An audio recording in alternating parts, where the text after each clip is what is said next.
Las ideas de Javier Milei que más difusión y repercusión tuvieron son la dolarización, el cierre del Banco Central, la reducción integral del gasto público y la reforma del Estado, entre otras iniciativas. Pero, ¿qué visión tiene del comercio exterior en general y de la logística y el transporte asociados, tanto a nivel de servicios como en materia de infraestructura de soporte al intercambio internacional de mercaderías? En días previos a la elección, desde el partido La Libertad Avanza circuló un memo de 40 páginas con los lineamientos básicos del plan de gobierno, muchos de cuyos puntos se encuentran refrendados en la plataforma electoral elevada a la Cámara Nacional Electoral por el Partido Libertario. La música para los oídos del comercio exterior afina cuando en su plan de gobierno expresa eliminación de todas las restricciones al comercio internacional, incluyendo cuotas, cupos, permisos y autorizaciones. La teoría es virtuosa hasta que la práctica le impone los retos de su instrumentación. Bienvenidos a Lackaut Trade Talks. Mi nombre es Emiliano Gali y me toca explicar lo inexplicable. Narrar las incoherencias del comercio exterior. Lackaut Trade Talks es un podcast de Lackaut. Seguinos en todas las plataformas de streaming y en nuestras redes de Instagram, LinkedIn y Facebook y entérate de todas las noticias de comercio exterior. También puedes encontrarnos en nuestra web, lackaut.com.ar. Esta es la agenda de temas de hoy. Devaluación del peso argentino. Además, el dólar mayorista para el comercio exterior. Nuevo reparto de la cuota Hilton. Por otro lado, cautela e incertidumbre por el resultado electoral. ¿Qué importaciones no pagan el impuesto país? Y por último, ¿cuáles son los pasos que hay que sortear para poder importar?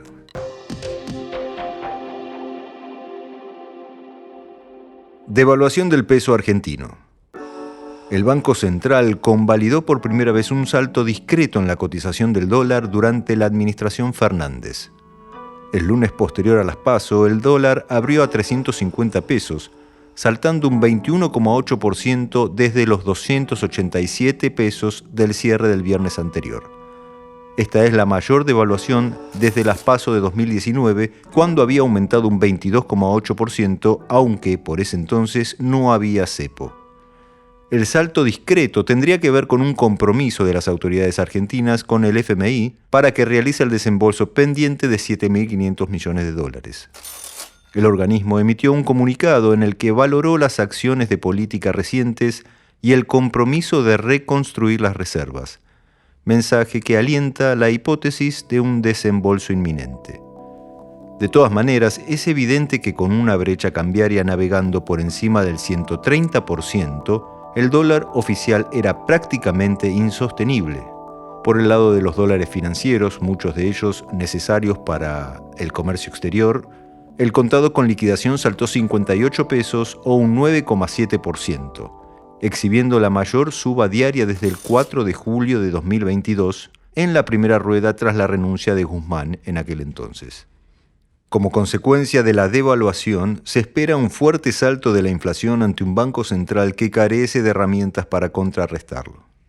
La autoridad monetaria decidió en simultáneo a la devaluación subir la tasa de interés de las LELIQ y el plazo fijo 21 puntos porcentuales.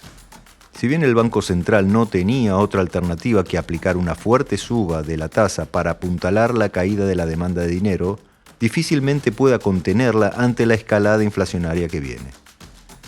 Según estimaciones, la inflación de agosto podría ser del 11%, sin impactar de lleno la devaluación por ocurrir a mitad de mes y dejando un efecto arrastre para septiembre que podría llevarla al 15% mensual o más. Siguiente noticia. Dólar mayorista para el comercio exterior. Fuentes oficiales salieron a aclarar que las operaciones de comercio exterior se liquidarán al tipo de cambio mayorista de 350 pesos. Por un lado, se desactivó así el rumor de que las operaciones se liquidarían al tipo de cambio oficial de 365,50. No obstante, las liquidaciones de operaciones de las economías regionales, el maíz, el sorgo, la cebada y el centeno, tendrán una mejora, dado que el dólar agro asignado cotizaba a 340 pesos, de acuerdo con el programa original que rige hasta el 31 de agosto. Por otro lado, desde el gobierno aseguraron que no habrá un tipo de cambio diferenciado para las exportaciones de soja. Siguiente noticia. Nuevo reparto con suspenso en la cuota Hilton. A horas de que la Secretaría de Agricultura distribuyera el cupo para exportaciones de 28.293 toneladas de la cuota Hilton, es decir, de cortes enfriados, vacunos sin hueso y de alta calidad, que la Unión Europea le asigna a la Argentina, el gobierno decidió frenar por 15 días la exportación de carne hasta tanto no se lograra un acuerdo de precios con la Cámara de Frigoríficos que resguarde los valores para el consumo interno. No obstante, a 2 horas de ese anuncio y tras la reunión de Guillermo Michel con autoridades de la industria, la medida quedó sin efecto. Pero el temor sigue latente. De no cumplirse con los acuerdos de precios y el abastecimiento interno a precios razonables, el gobierno podría frenar las exportaciones nuevamente, no solo de carnes, sino de lácteos, que también estuvieron en la mira. Como fuera, la exportación de la cuota Hilton parece alistada para comenzar a operar. Este tipo de cortes cotizan a un valor promedio de $12.000 la tonelada, por lo cual se estima que ingresarán al país unos 339 millones de dólares. Este cupo abarca el periodo que va del 1 de julio de 2023 al 30 de junio de 2024. La Subsecretaría de Mercados Agropecuarios recordó que en el último ciclo se alcanzó un cumplimiento de la cuota del 100%, que significó el mayor nivel de cumplimiento de los últimos 5 años, con 29.500 toneladas. Además, se aprobó el registro de firmas habilitadas para exportar 111 toneladas dentro del contingente arancelario abierto por el Reino Unido para el periodo comprendido entre el 1 de julio último y el 30 de junio del año que viene. La asignación de tonelaje se regirá por el criterio internacional primero llegado, primero servido, de acuerdo con la fecha de registro de las solicitudes para acceder al certificado de autenticidad en el sistema de administración de cuotas de exportación.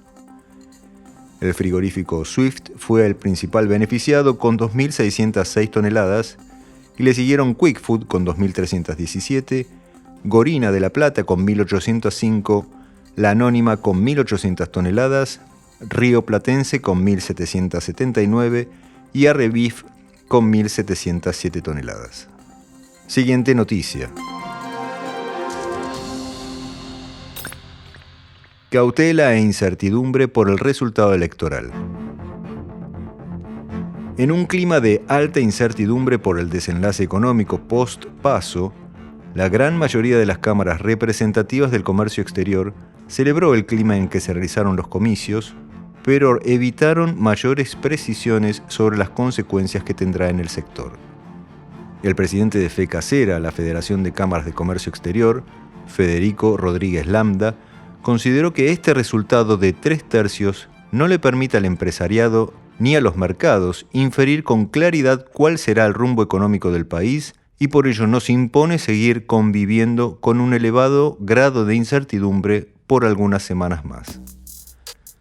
El directivo señaló que la incertidumbre no es una buena aliada de los negocios y menos del comercio internacional, por lo cual será clave que tanto el gobierno actual como la oposición sean claros y consistentes en cuanto a sus acciones y manifestaciones respecto de las medidas que van a tomar a fin de estabilizar y dinamizar la economía.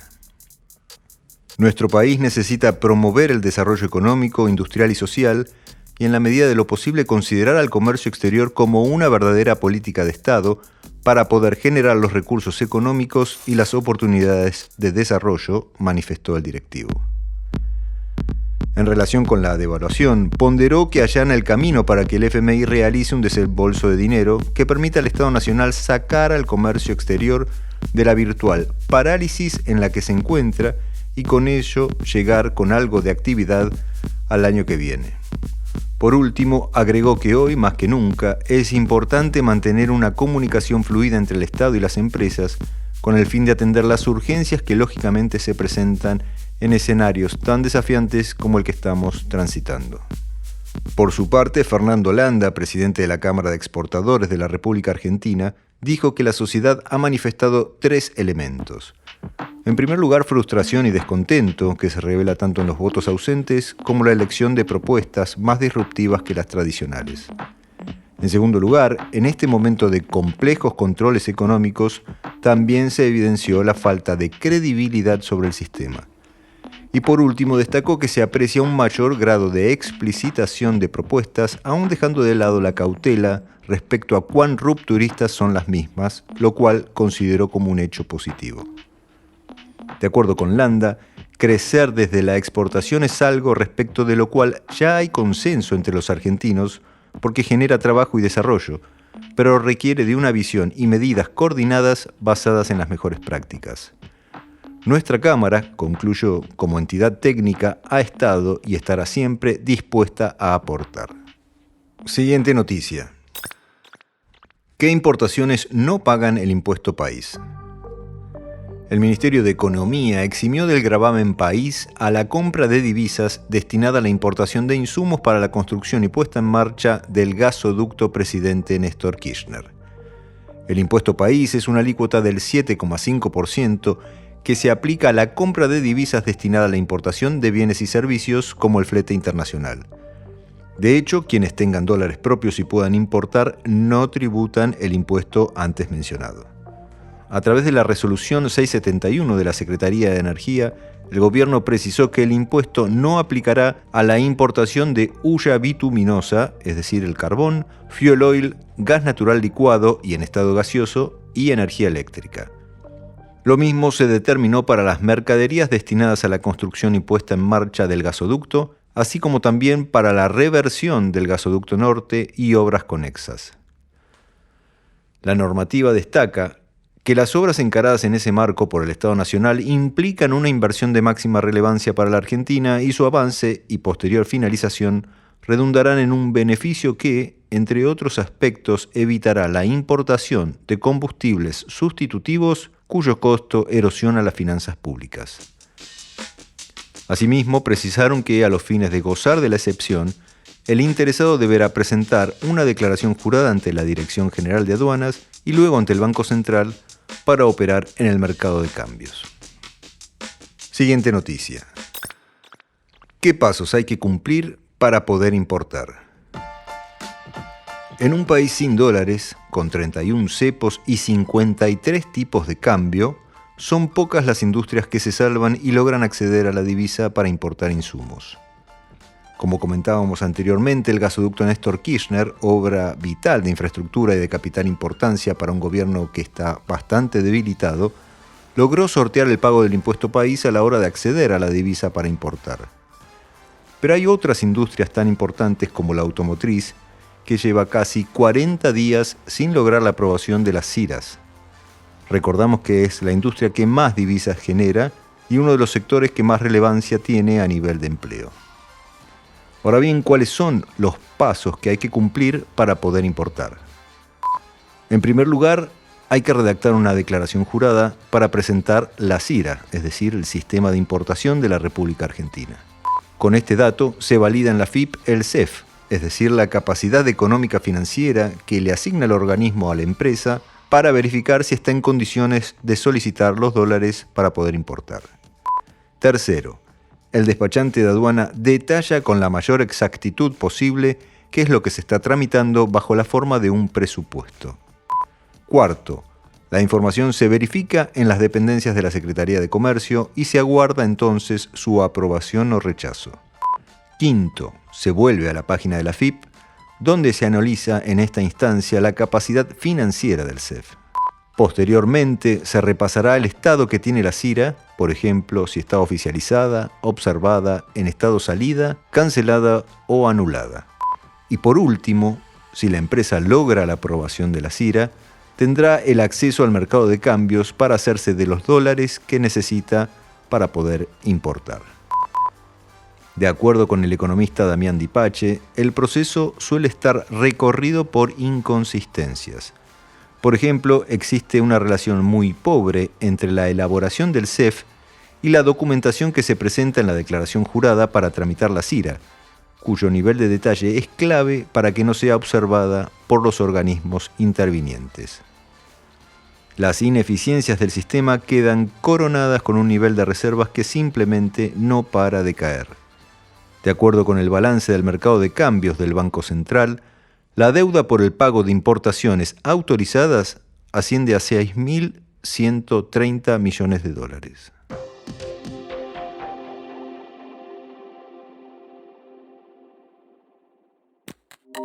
Ahora sí, vamos con el tema del día.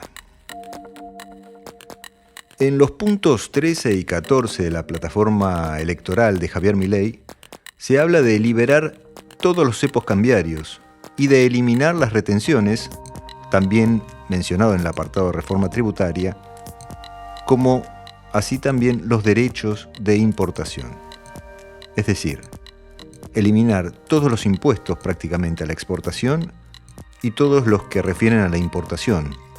Esta es obviamente una lectura lineal, y recordamos que la política tributaria es atribución del Congreso. Los impuestos al comercio internacional explican el 13% de la recaudación tributaria nacional. Entre enero y julio, los derechos de exportación representaron 634.000 millones de pesos. Fueron un 15% menos que el mismo periodo del año pasado, y esto fue debido obviamente a la sequía, que afectó posteriormente a la cosecha y así a las exportaciones. En tanto, los derechos de importación y la tasa estadística representaron una recaudación de 572.000 millones de pesos, un 78% más en este periodo respecto del año anterior.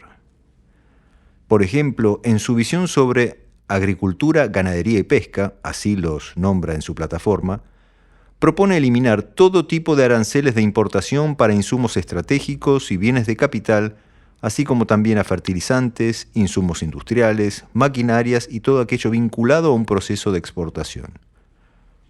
De hecho, en más de una oportunidad, Javier Milei se refirió al modelo chileno en cuanto a la apertura comercial. Es cierto que la Argentina está entre las economías más cerradas del mundo y si miramos los números de su participación en el comercio mundial, rondamos el 0,25%. En tanto en Chile, que tiene consolidado un 6% de aranceles, está catalogado como una de las economías más abiertas de la región. A ver, el promedio de aranceles de la Argentina es del 13,3%.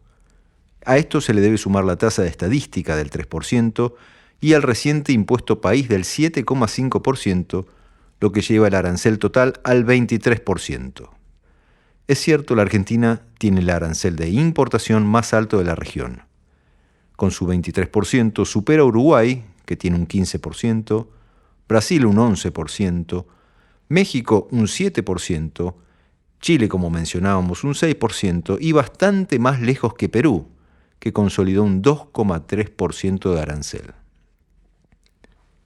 El otro cepo que tiene la Argentina en materia de política comercial externa es el Mercosur, que es quien determina cómo se integra el país al mundo, sobre todo a la hora de promover los convenios internacionales de intercambio comercial, como reza el punto 8 del apartado Infraestructura y Tecnología de la plataforma de Milei. El Mercosur no es una palabra que aparezca en su plataforma ni en su plan de gobierno. No obstante, en este último memo, se refiere a las relaciones exteriores al promover una reorganización y depuración de la Cancillería argentina con vistas a promover el comercio con el mundo, al tiempo que buscaría desalentar el destino de ocio político que entiende tienen hoy las embajadas. Uno de los primeros puntos de su reforma económica remite a la logística y el transporte internacional y habla del cierre o privatización de todas las empresas públicas.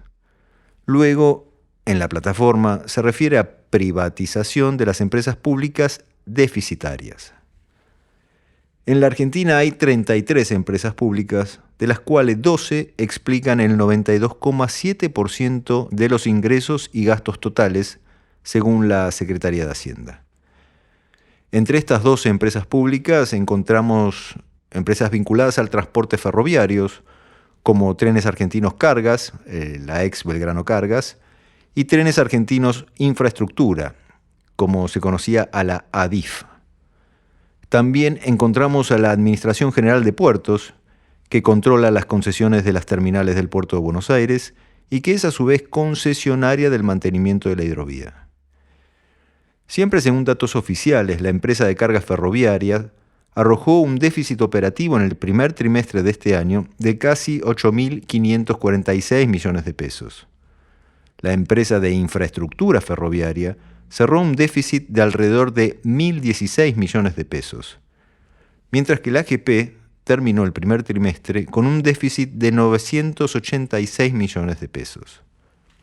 Según las ideas de Milei, entonces, el transporte ferroviario, por ejemplo, tanto en lo que hace a infraestructura como a lo que hace a la operación, debería ser gestionado por privados, en lo que podría marcar un regreso al sistema de concesiones siempre que Milei gane las elecciones, ¿no? En cuanto a la AGP, también retomaría el concesionamiento a manos privadas del mantenimiento y balizamiento del sistema navegable troncal. Estas obras hoy dependen del organismo descentralizado del Ministerio de Transporte, que contrata a su vez a las empresas hasta que el Estado licite definitivamente las obras a manos de un operador privado. A propósito, su visión se expresa en el punto 14 del apartado Agricultura, Ganadería y Pesca, así los nombró él, ¿no?, cuando habla de otorgar un tratamiento especial a la cuenca marítima e incluso fluvial mediante un sistema de concesiones e incluso de privatizaciones. Si la AGP desapareciera o si se privatizara, quedaría como incógnita el otro rol de la AGP, es decir, el de control de los concesionarios de terminales de contenedores. Durante el gobierno de Jair Bolsonaro en Brasil, personaje político que tiene una ideología muy cercana a la de Milei, se buscó privatizar a las autoridades portuarias públicas. Pero con el regreso de Lula al poder en Brasil, se dio marcha atrás definitivamente con esta iniciativa. En el área de transporte y de logística, la visión del libertario apunta prácticamente a mecanismos excluyentes de inversión privada para la mejora de la infraestructura y la eficiencia de las operaciones. En tal sentido, obras como redes viales, puertos y aeropuertos figuran en su menú privatizador. No hay, en cambio, mención a ajustes normativos que podrían generar también una mayor eficiencia y reducir los costos de la logística del comercio internacional.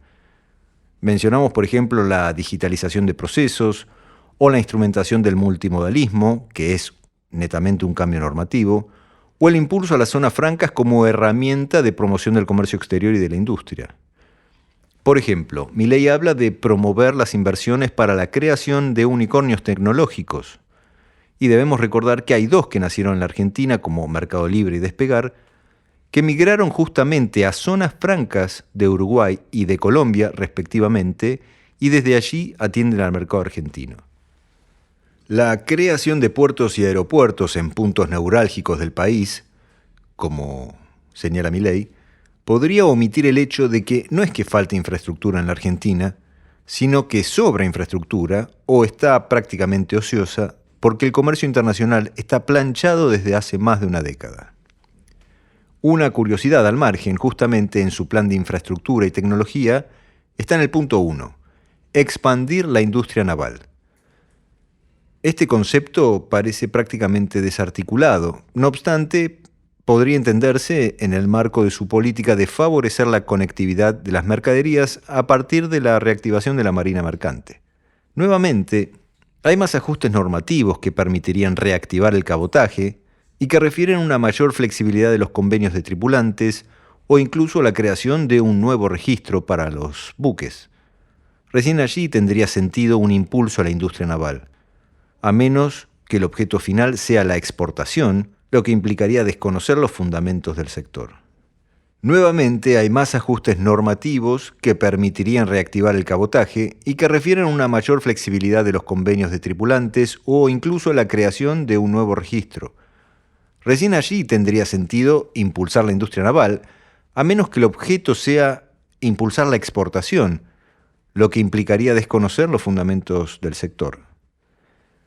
En síntesis, la visión liberal del comercio exterior se resume en una apertura vía reducción de impuestos y cupos, lo que presupone un abaratamiento de las tecnologías e insumos por incorporar a la producción nacional para hacerla así más atractiva en una época de relocalización de puntos de abastecimiento internacional de las cadenas globales de valor. En última instancia, beneficiaría a los consumidores. Del mismo modo, las reformas del Estado y laborales coadyuvarían a una mayor competitividad del producto argentino, que de la mano de infraestructuras privatizadas y en competencia disminuirían el costo logístico integral del país. Como decíamos al principio, la teoría siempre es simpática y tentadora, el desafío es la práctica en que se instrumenta. De esta manera, con la tentadora teoría libertaria en el aire, cerramos este episodio.